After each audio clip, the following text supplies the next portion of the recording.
Good evening. I am Zach Fry, the Chief Deputy and Public Information Officer for the Loudon County Sheriff's Office. I'd like to welcome everybody here tonight, first off, as we provide an update for the arrests that were made earlier today for the murder of Jacob Bishop. Jacob Bishop was an Army National Guard soldier who was murdered in October of 2019. Before I turn it over to Sheriff Davis to provide us an update, I do want to say that this is still an active investigation. So as we provide updates and as we move forward, there may be some questions that we understand that we can't answer at this time. But we will make sure that we provide any sort of updates through every step of this case via our social media, via email, etc. that way. So without further ado, I do want to turn it over to Sheriff Davis to provide an update. Thank you. Thanks, Zach. We want to welcome everybody here today. We have some exciting news from our Sheriff's Office. I'll just start with a little bit of history about the case. In 2019, October 1st, we received a call of a deceased male. Appeared to be Jacob Bishop, was found by his mother that had been shot multiple times and bound by zip ties. This obviously started an immediate criminal homicide investigation. At that time, Sheriff Guider was the sheriff, and as he retired in 2022, transferring the administration over to the current administration, one thing that we wanted to make sure we did was keep this at the forefront of our administration. And for the since 2019, that's what we've done. And today, the hours and hours of hard work have finally come to a successful indictment on a couple of individuals. The first individual is Eric Austin Bird of Lenore City. Second is Amanda James Bishop. Amanda James Bishop she was the current wife, but they were going through a heated custody battle over their child. And we believe this is what sparked the animosity between the two and eventually led to his murder. The ongoing investigation, like I said, with countless hours of technology work by our partners in the FBI, TBI, I believe all the partners, Wilson County Sheriff's Office as well. Still a lot of work to be done on this case. We are still actively working the case, but we wanted to make this announcement as we're very proud of our Criminal Investigation Division that is behind me, and also to give closure to Sheriff Guider as was the only unsolved murder case under his tenure of 32 years as sheriff. So we were glad we were able to bring that to a close and close that chapter. We want to thank everybody. We'll take a couple of questions, but obviously be mindful we can't answer too many because of the investigation. Are you able to speak to how you ended up getting to this point? I know 5 years is a long time for any investigation. How did we end up getting to this point? Was it a community tip? Was it just y'all's hard work? How was it? It was good detective work. It's very good detective work. Countless amount of search warrants, waiting for search warrants, whether it be social media, cell phone, partners with TBI helping us with geofencing and data collection of that nature, ROCIC, which helped us a lot of putting all the mapping together to really get down to the fine steps and the actual articles of this case to be able to bring prosecution to it. On a personal level, this is somebody who dedicated their life to service, not for this department necessarily, but for a greater good nonetheless. How shocking was it to learn about this case first, and then how disappointing is it to really just sort of go over the details of what happened? Well, really, it hits close to home. And before Jacob was killed, he was in a deployment to Poland of Tennessee Army National Guard. As you know, our Chief Deputy, Zach Fry, is also in the National Guard, as well as Sergeant Detective Shane Gomer. We are preparing 3 of those to be able to be deployed to Kuwait. The Poland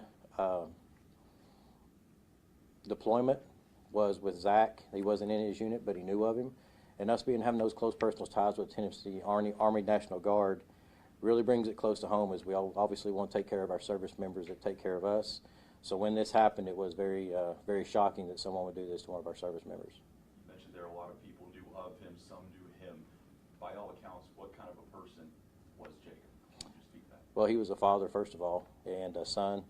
And being able to go and tell his mother today, after almost 5 years of countless nights of probably tears and worrying whether this was going to get solved or not, it was a very good relief to be able to tell her that we finally got 2 in custody.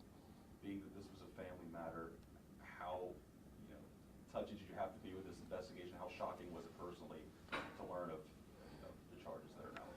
Well, with her being the one that found him, I think all of us can say that we're involved in this investigation and listening to some of the evidence that we've collected over the years, with the mother being the one that found him, and being able to tell her and see full range of emotion.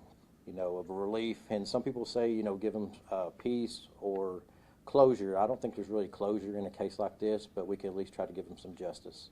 So that's what we're trying to do today, is give her a little bit of justice and be able to follow this through to get it a conviction. You mentioned it's been a long time. Can you speak about how often you guys were working on this case? Was it an every day for 5 years thing? Constantly. It was constant. It was always in the forefront. It went through about 4 different investigators. We would go until all the leads would burn out. We'd put a fresh set of eyes on it. We've gone through about everyone in this division.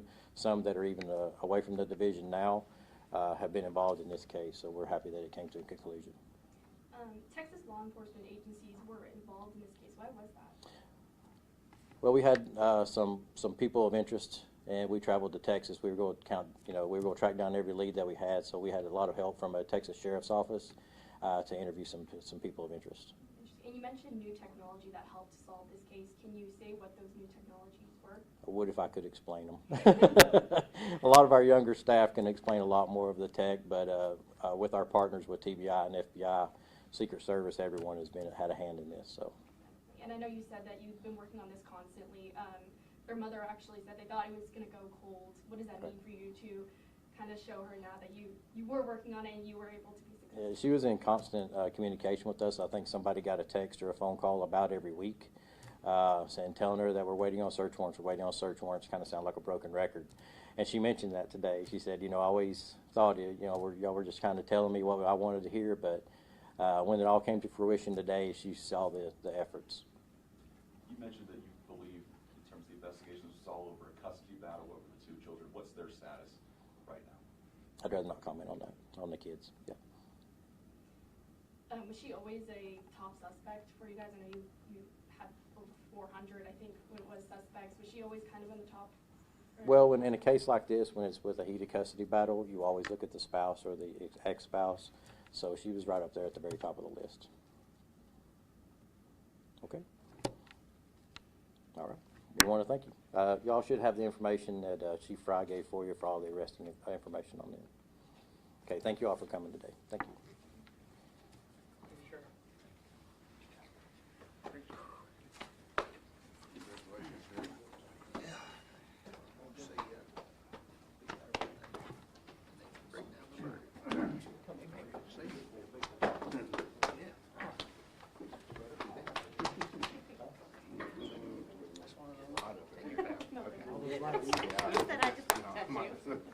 I don't think they put out that. That's a pretty good catch.